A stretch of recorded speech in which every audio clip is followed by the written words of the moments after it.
According to a recent study by Harvard University's Center for International Development, India's GDP growth rate is going to stay ahead of the GDP growth rate of China till 2025. While India's GDP is estimated to grow at 7.72% during this period, China's GDP will be growing at 4.41%. Well, that sounds really promising if one likes to believe the study of the CID of Harvard University. But the bigger question is, if this is the best that India can achieve, or there is something that is holding India back from reaching its full potential. The India of today does have its own share of challenges, and corruption is definitely one of them. Corruption is not exclusive to a particular country or a region. It can be seen across the world, though the degree of corruption may be different in different countries. When it comes to corruption, India is placed at the 79th position out of 176 countries, according to a recent study by Transparency International.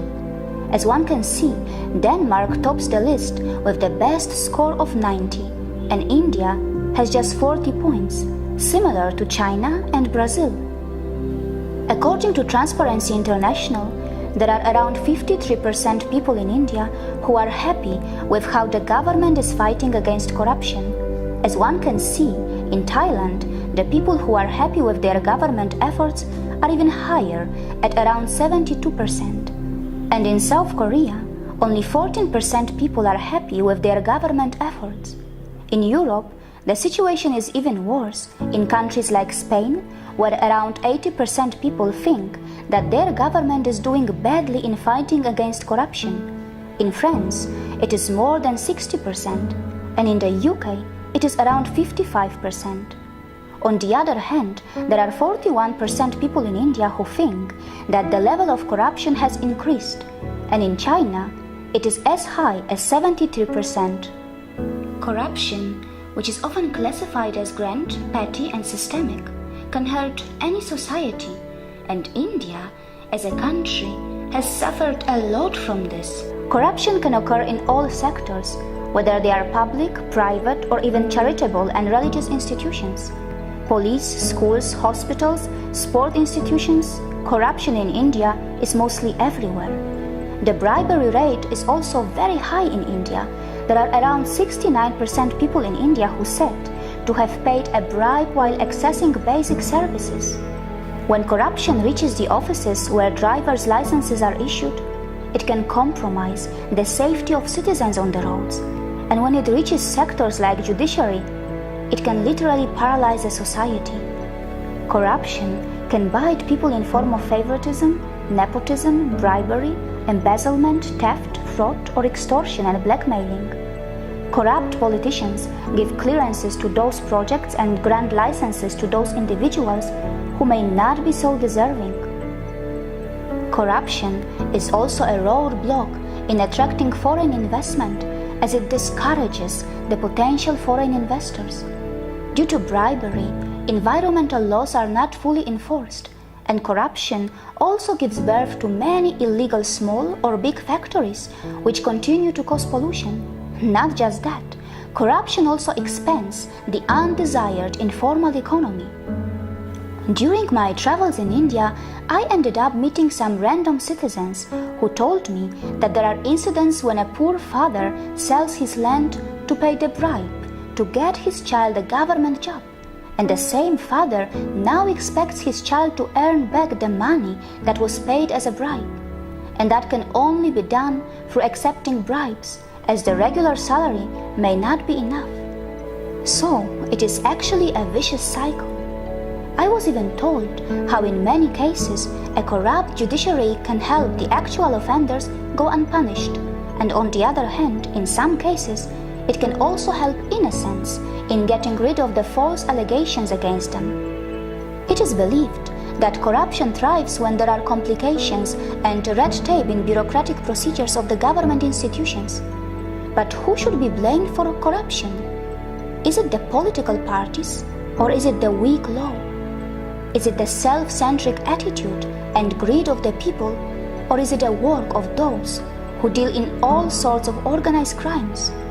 Most of the people in India tend to blame politicians for this mess, and something similar happens in many other countries. According to Transparency International, in Italy, there are 46% people who think that the member of parliaments are corrupt. In France, it is 35%, and in the UK, it is 28%. It is not just about public sectors. Corruption exists in the private sector too. 26% of citizens in Europe and Central Asia think that business executives are highly corrupt. As far as India's private sector is concerned, there is no doubt that corruption is very much prevalent there as well. So far, I have not been able to discover a legal mechanism in India under which corruption in the private sector can be taken care of. Corruption and the black money are actually the two sides of the same coin. The money which is earned by illegal means is called black money. Apart from this, the money which is earned by legal methods, but if the required income taxes are not paid on it, is also called black money. Corruption continues to exist in India, but it does not mean that Indians have not fought against it. During 2011 and 2012, India Against Corruption was a very popular movement in which a lot of citizens participated and protested against the system. In order to bring more transparency in the system, in 2005, the government of India brought Right to Information Act. Apart from this, Right to Public Services legislation has been passed in 19 states of India, which is supposed to guarantee time-bound delivery of services. Apart from this, there are many anti-corruption laws in India as well, under which public servants can be penalized or even imprisoned. It is obvious that corruption has many social, political, economic, or even environmental consequences. By fixing the unnecessary red tape, by bringing digitalization, by bringing transparency in electoral funding and the financing of political parties, life of those who thrive on corruption can be made difficult.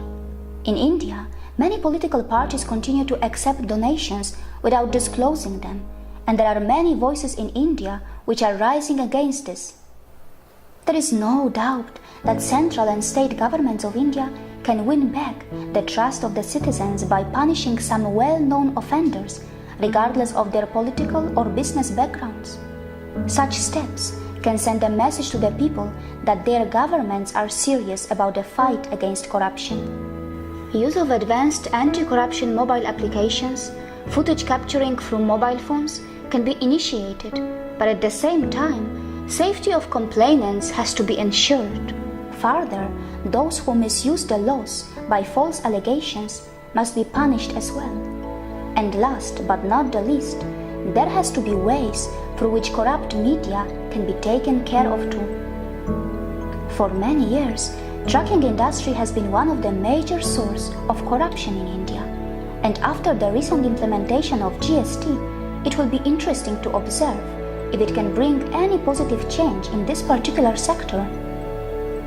During my travels in India, while interacting with some random commuters, I was told a few times that during the British rule, people used to bury their gold and other valuables underground, as nobody could predict if somebody wouldn't come to snatch it away from them. It is said that such traditions developed due to the sense of insecurity in the people during the times of invasions and colonization, and that is when people learned that keeping some undeclared wealth could actually make them feel more secure. Times have changed, and even today it is said that there are still many households in India which continue to have undeclared gold and money. Regarding corruption, as far as my own viewpoint is concerned, I believe that the people who are corrupt just need a very intense self-introspection. When a corrupt officer issues driver's license to those motorists who are not fit enough to drive, can he ensure that someday these motorists will not end up killing or hurting his own loved ones on the roads? When corrupt officers allow substandard adulterated food to be sold, can they ensure that this food will not reach their own loved ones through restaurants and shops? No, they can't. And this is exactly what they need to realize. by being corrupt, they may so easily be hurting themselves too. Is it the system which pollutes the people, or is it the people who pollute the system? There is no way that a society can get rid of corruption as long as the members continue to have corrupt practices in their daily lives. There are so many people who criticize the way the governments function, but they don't even go to vote during elections. In many cases, the same people who blame politicians for corruptions are themselves not paying their taxes honestly and are involved in under-invoicing. Not everybody is corrupt, but corrupt practices exist almost everywhere. Small milk traders adding water in milk, kitchen gas suppliers stealing gas from the cylinders, pharmacies selling counterfeit medicines, restaurant owners giving their customers substandard food, taxi drivers deliberately overcharging tourists. The list is endless. When you go to buy 1 kilogram of mangoes from a poor roadside stall owner and you get only 900 grams, how are you going to define that? See how a common man cheats another common man. And it has nothing to do with a corrupt government. And when the same common man gets an opportunity or a bigger role in the government, he does the same what he does when he is outside the system. There are people who criticize the governments for corruption, but they do not mind paying a bribe to get their work done in the government offices in order to avoid a waiting period. And these corrupt practices are contagious. If one shop owner starts to use corrupt practices and start earning more money and customers, the others also have no choice but to adopt the same in order to stay afloat in the competitive market or just risk losing business. Some learn these corrupt practices willingly due to their greed, and some have no choice but to adopt what is already in practice. And that is why the question is when and how the Indian society got introduced to these deceitful practices, and the answer to that is perhaps not so easy. Regardless, the India of today does need to do a lot better, not only to improve its rank in the Corruption Perceptions Index, but also to reach its full potential economically. Perhaps the change that many seek has to first come on an individual basis, and only then it can be brought in the system. And it is because sometimes, to some extent, the system is nothing but just a reflection of the society. See you again.